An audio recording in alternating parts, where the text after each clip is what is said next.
Hey, how's it going, Francisco? My name is Byron. I spoke to you over the phone just a few moments ago about sending this video over. I know you had some hesitations about me sending this video.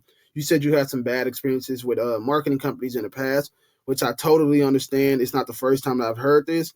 But this video is just to give you some tips and tricks on some things you can be doing to improve your online presence. As you know, in 2023, having an online presence is very important and very critical for business. We're in a digital age now, right? And what I mean by digital age is that most companies are promoting and advertising themselves on the internet now, right? So with that being said, just wanted to give you basically uh, a few different options on how you can attack this moment in time. So, when your future customers are looking for fencing services within the Greater Houston area, chances are they're coming into Google like most people when they're trying to find a solution to a problem. They're going to come into Google and they're going to use specific key phrases such as fence repair. They're going to hit search, and the first thing that most people typically see when a page opens up is something called the Google Ads section. This right here is called the Google Ads section. And believe it or not, a lot of businesses, and I mean a lot of businesses, are coming into Google now and they're paying to have these ads put up here.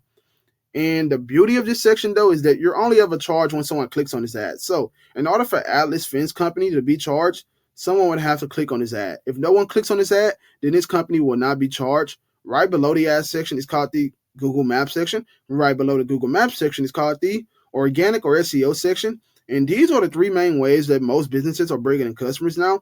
And the whole goal is to have you within this top ad spot right here. I want to repeat myself. The whole goal is to have you within this top ad spot right up here, right? And we can make that happen by providing you with a really good landing page that will convert traffic into phone calls, form submissions, or a combination of the two. And there's a few different tools we tend to like to use to make this whole operation like possible in order to get you to this top ad spot. And the first tool that I want to show you is Google Keyword Planner, and it's where we go to see how much volume certain keywords generate per month. So as you can see, fence repair in the Greater Houston area. I say Greater Houston area because I'm targeting the cities outside of Houston, such as Spring, Katy, Pasadena, Pearland, Cypress, and so on. So, fence repair in the Greater Houston area is being searched by people from 100 to 1,000 times per month, and the cost per click is about $4.44. What cost per click typically means is that, say for instance, if I went into Google and I used the word fence repair, right? I hit search and I come across an ad and I click on that ad, then a person who's running this ad will be charged exactly $4.44 every time I click on this ad. So if I were to click on this ad right here, Atlas Fence Company will be charged $4.44. Keep in mind that a decent conversion rate for paid ads is about 10%. So if you're hitting 10% on your conversion rate, you're doing a pretty good job.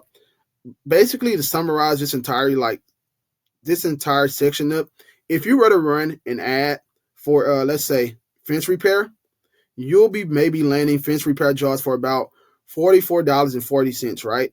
Because like I told you that a decent conversion rate for paid ads is about 10%. So you just times this number by 10 and you'll be paying for a fence repair job for essentially $44.40 per lead. Also, there's another tool that I like to use called SpyFu, and I use SpyFu to go and spy on competition. The only thing you have to do is put your competition's URL up into the search engine right here. This is called the URL. You hit search, and what this does is it brings up your opponent's stats. So it shows us that Atlas Fence Company is paying for 120 keywords a month. They're getting 71 clicks, which is really good on their ad a month, and their ad budget is about close to $1,300. What ad budget typically means is that this is the amount of money that they're using in order to run their ads. But here's the thing, and basically to summarize this entire video, Google has a quality score that breaks down ads into three metrics, and these metrics will make or break your ad campaign. The first category that Google tends to grade ad campaigns by is something called ad relevance. And what ad relevance typically means is, does the word or the key phrase that you use in the search engine right here match what's in the headline? This is called an ad headline. If these two things doesn't match, chances are Google will deduct points from you. And when it deducts points from your ad might show up at the bottom of page 1 or it might show up on page 2. So you want to make sure that these two things match. Because if your ad is showing up at the bottom of page 1 or on page 2, you're not going to be getting any one clicking on your ad. And when no one clicks on your ad, no one is inquiring about your services. So no one's going to be calling you out to their home and telling you to come out and do a fence repair or a fence installation job. The second thing that Google tends to grade when it comes to ad campaigns is something called click-through rate. And what click-through rate typically means is how often is someone clicking on your ad versus your competition. And in order to have a good click-through rate, you must have something called silent extensions. These are silent extensions right here. As you can see, your competitor only has one silent extension, which is really bad. So you want to make sure you have as many silent extensions as possible. You want silent extensions because silent extensions will be used to describe the types of services that you provide. So if you were to do a fence repair or fence installation job, if you do wood fence repair jobs, if you do chain link repair jobs, right? Or if you do iron fence repair jobs, you want to use silent extensions to describe those jobs. You also want to use silent extensions to describe the sort of locations that you work from. So if you work in the Katy area, the Cypress area, the Pasadena area, the Sugar Land area, and so on, you want to use silent extensions for those as well. You want to use silent extensions if you're a customer. Not your customer. If you have multiple offices, right? So if you have multiple offices around the greater Houston area, you want to use silent extensions to put your phone numbers right up here. Basically, you want to use as many silent extensions as possible in order to give the customers as much information as possible. The last and final and probably most effective thing that would make or break your ad campaign is your landing page. And this is an example of a landing page that we typically use for a customer or a client. And this is not like the actual landing page, but this is something close to the actual landing page that we use for our clients. And we use this landing page because, number one, it has multiple calls of action. And what I mean by calls of action is that we have a phone number that you can, call us right here. We have a phone number when we're telling you or telling customers to contact us right here.